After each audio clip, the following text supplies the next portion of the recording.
Khona ibuhlungu le nto le, uhlala nomntu wakho kumnandi, nenze izinto, nitshate, bengutata nomama, benabantwana,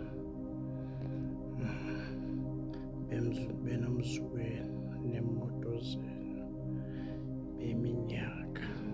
Kumnandi, kumnandi. Angene uSathane, angene uSathane ngaphakathi kwenu, athume umntu wesifazane ayochitha umtshato wakho, ayochitha umtshato wakho, uyohendwa indoda yakho.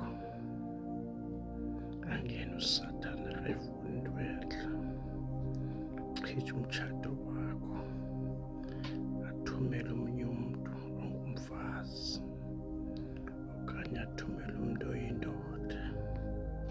Chitha umzi wakho, senihambe ibanga elide, ninabantwana, nefemeli, nemoto.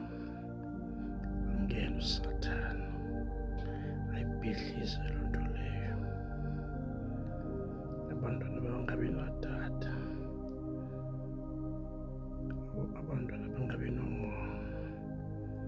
Fika ibhidlize phantsi loo nto yenu, beniyakhe iminyaka, hleka mandi noba kwakho. Sathane akalali ngatyanga, funeka uqine, funeka uqine. Sathane usebenzisa umntu ozochitha umzi wakho, azochitha umzi wakho. USathane akayifuni umtshato, ngoba nomntu wakho umtshato usikelelekile.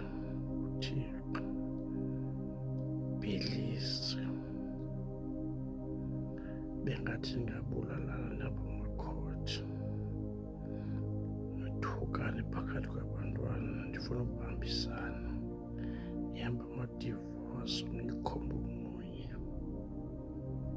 Buhlungu loo nto leyo. uSathane akalali ngatyanga, beyintlekisa ebantwini. Nokuwe nomntu wakho niyachithwa, senihambe uhambo olude. Bendicinga uba nizoguga nobabini nomntu wakho, nafunga. Kodwa ezo zifunga azenzeki ngoku. Sathane uthumele